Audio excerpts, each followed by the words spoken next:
हमारे नाना जी एक कथा सुनाते थे, मुझे ओझल सी याद है, बहुत सारे प्रसंग सुनाते थे, उनके अब याद आते हैं।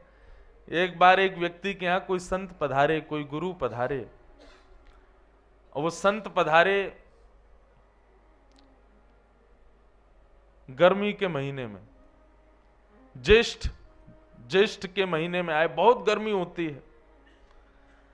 तो घर में पधारे तो उसने बढ़िया घड़े में ठंडा ठंडा पानी रखा गुरुजी के स्नान के लिए। पड़ोसी जो था उसको पेज रहती थी कि इससे बढ़िया मुझे करनी है सारे काम।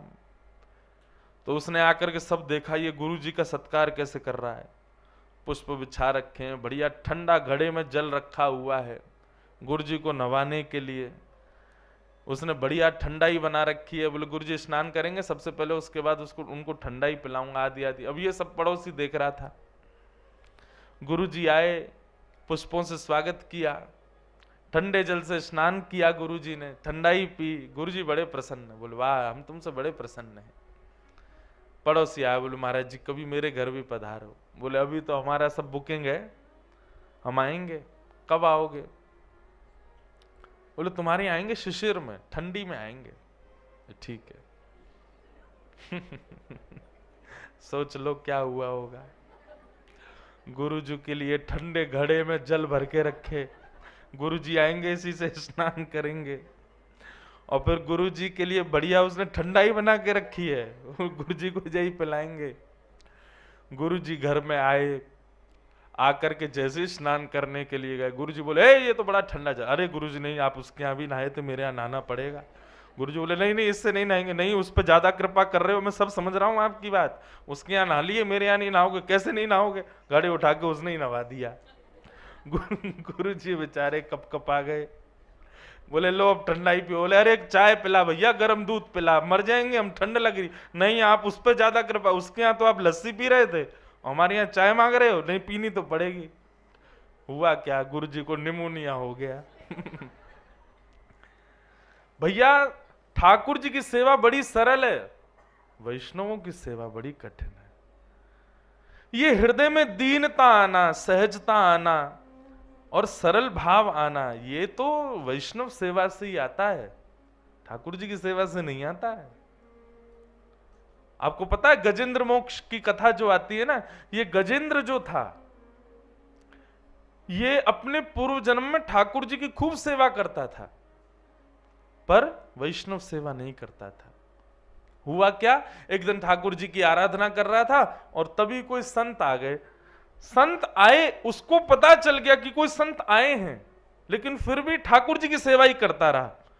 एक बार भी एक क्षण के लिए ये नहीं बोला कि महाराज जी विराजो, मैं अभी आ रहा हूं, 10 मिनट का समय दो, आप विराजो, आसन लगाओ, किसी से कहता जल आदि पिलाओ, मैं अभी आ रहा हूं। उसको पता था कि संत आए, लेकिन फिर भी अब इनकी और सेवा करूं, मैं अपनी सेवा में व्यस्त हूं। ठाकुर जी कोई करने लगा, उनको देखा भी नहीं। केवल इस बात का उसको अपराध लगा कि अगले जन्म में वो गजेंद्र बना, हाथी बना।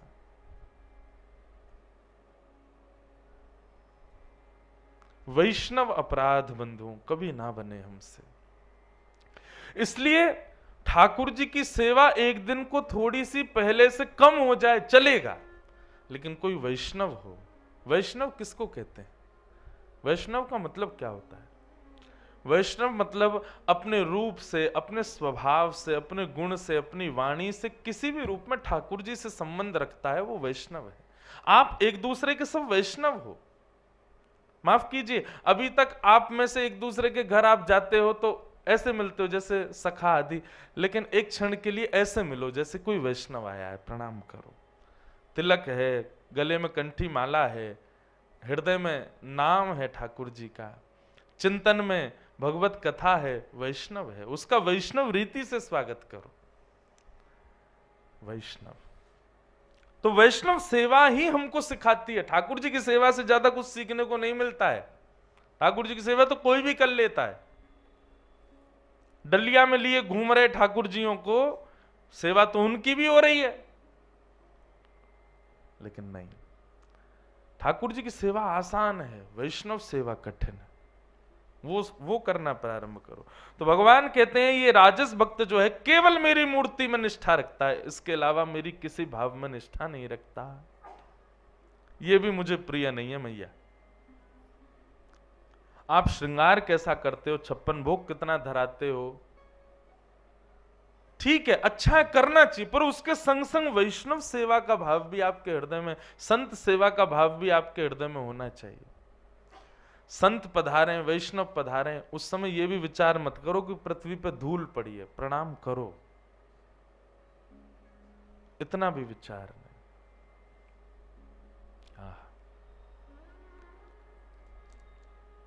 एक कथा आती है, एक सूरध्वज नाम के भक्त थे भगवान के, हमारे वृंदावन के पहले दूसरे ठाकुर श्री मदन मोहन जी। मदन मोहन जी का हम नित्य स्मरण करते हैं। अब कहां विराजते हैं मदन मोहन जी? करौली। मैंने आज तक दर्शन नहीं किए मदन मोहन जी के, लेकिन मदन मोहन जी का इतना यश गाया है, इतने गुण गाए हैं कि मदन मोहन जी चित्त में विराज रहे हैं। ध्यान से सुनना। तो सूरध्वज जी जो थे, ये मदन मोहन लाल जी के परम भक्त। इनकी निष्ठा ऐसी थी कि ये अष्टयाम सेवा के हर आरती का दर्शन करते थे श्री मदन मोहन जी की, मंगला से लेकर के शयन तक एक भी आरती छोड़ते नहीं थे श्री मदन मोहन जी की। एक बार मदन मोहन जी ठाकुर जी के सामने खड़े होकर के सूरध्वज जी गा रहे थे, बोले कि हे नाथ मुझ पर अनंत कृपा करो। बोले कैसी कृपा चाहिए? बोले संतन की पनिहन को अर्चक कहाऊं। हे नाथ मुझ पर ऐसी कृपा करो कि वैष्णवों की सेवा में मेरी रुचि बढ़े, वैष्णवों की जो चरण धूली है, उनकी जो पनहिया है, उनके जो चरण की पादुका है, उसके प्रति मेरी बड़ी निष्ठा हो जाए नाथ, ऐसी कृपा करो। रोज गाते थे श्री सूरध्वज जी। एक दिन एक संत खड़े खड़े उनकी बात सुन रहे थे, एक दिन, 2 दिन, 5 दिन से रोज सुन रहे थे। बोले रोज मदन मोहन जी से कहते हैं कि संतन की पनही को अर्चक कहाऊं, संतों की पनहिया का मैं अर्चक बन जाऊं, ऐसी कृपा करो। बोले ये केवल बोलते हैं, केवल बातें हैं, कर नहीं सकते। और संत ने परीक्षा लेने के लिए अगले दिन उनके साथ एक लीला की। क्या? सुबह मंगला में संत पहुंच गए और संत जाकर के मदन मोहन जी के द्वार पर खड़े होकर के कभी इधर घूमे कभी इधर घूमे। इतने में ही सूरध्वज जी आ गए। सूरध्वज जी ने आके संत को प्रणाम किया। भगवान आप विचलित से लग रहे हो, चलो भीतर, ठाकुर जी की मंगला आरती होने वाली है। संत बोले चले तो जाएं, लेकिन हम बड़े परेशान हैं। बोले कैसे? बोले हम दर्शन करने चले जाते हैं, हमारी पादुका कोई लेके भाग जाता है, हम तो बड़े परेशान हैं भैया, रोज रोज पादुका बदल के, तो अब सोच रहे हैं कहां रख के जाएं, कहां हमारी पादुका सुरक्षित रहेंगी। आहा, सूरध्वज जी ने अपनी झोली आय करी, लाओ भगवान मुझे तो आप दर्शन करके आओ, मैं बैठा हूं पादुकाओं के पास। अरे नहीं नहीं नहीं, आपकी मंगला दर्शन छूट जाएगी। बोल नहीं नहीं भगवान, ये मेरे जीवन भर के दर्शन का फल आज मुझे मिला है, आप मेरी तरफ से दर्शन करो, मैं आपकी पादुकाओं के पास बैठा हूं। अच्छा भैया ध्यान रखना, हम दर्शन कर आते हैं। सूरध्वज जी बोले जाओ भगवान। हाथ में पादुका लेते ही हृदय से लगा लिया, मानो दोनों पादुकाओं का भाव रखा हो कि श्यामा श्याम मेरे हृदय से लिपट गए हो। और सूरध्वज जी ऐसे ही बैठे हैं बाहर।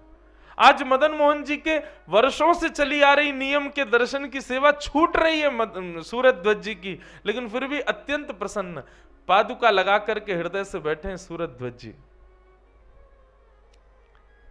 संत भीतर गए, मंगला का दर्शन किया, अंदर के झकोरे से झांक करके देखा तो श्री सूरध्वज जी ऐसे ही बैठे थे।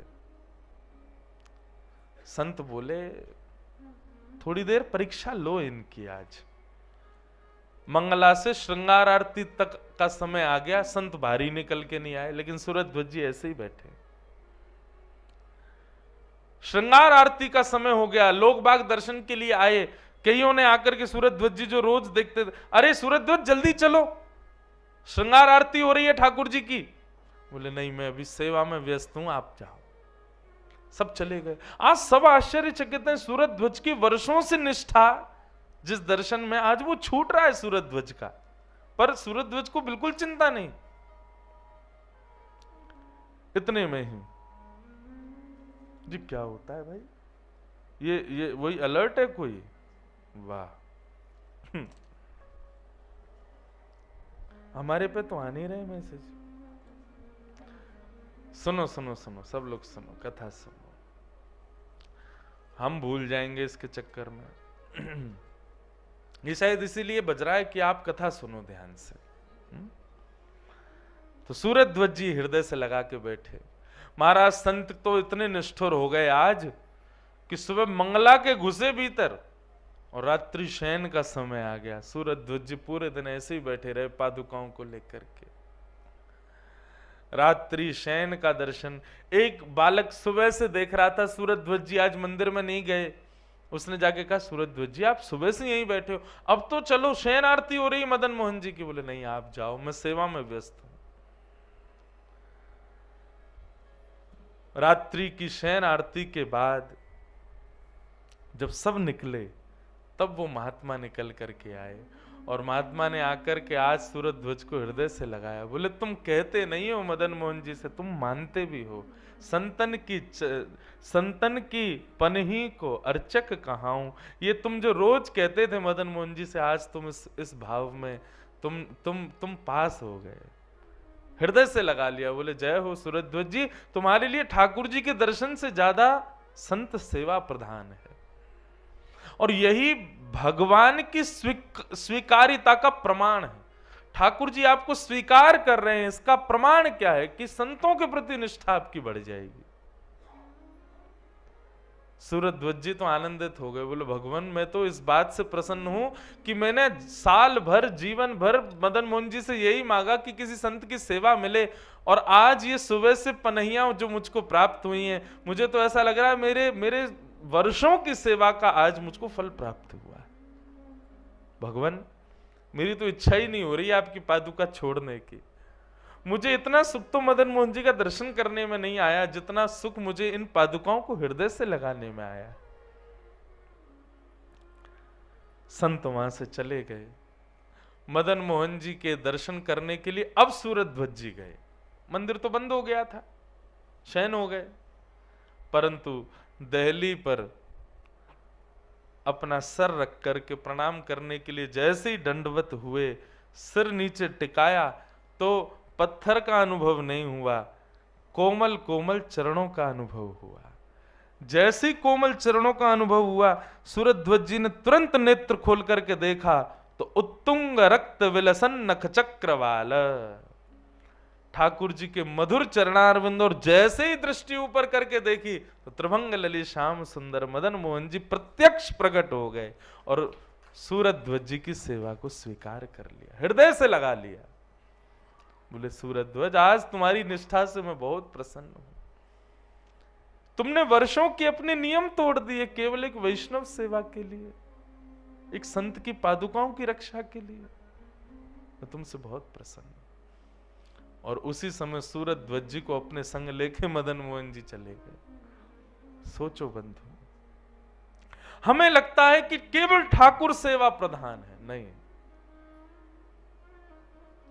ठाकुर सेवा से आपकी भक्ति बढ़ सकती है, पर दीनता, सरलता, वत्सलता, ये सारे गुण तब आएंगे जब किसी वैष्णव की सेवा करोगे। और सबसे बड़ी बात, वैष्णवों के प्रति निष्ठा जिस दिन बन जाए, सोच लेना ठाकुर जी ने आज आपको चुन लिया है एक दिन मिलने के लिए, आज आप अपॉइंट हो गए हो। जिस दिन वैष्णवों में आपकी निष्ठा बढ़ जाए, समझ जाना कि बस अब ठाकुर जी ने हमारा नाम लिख लिया, अपॉइंटमेंट किसी ना किसी दिन तो लग जाएगा। ठाकुर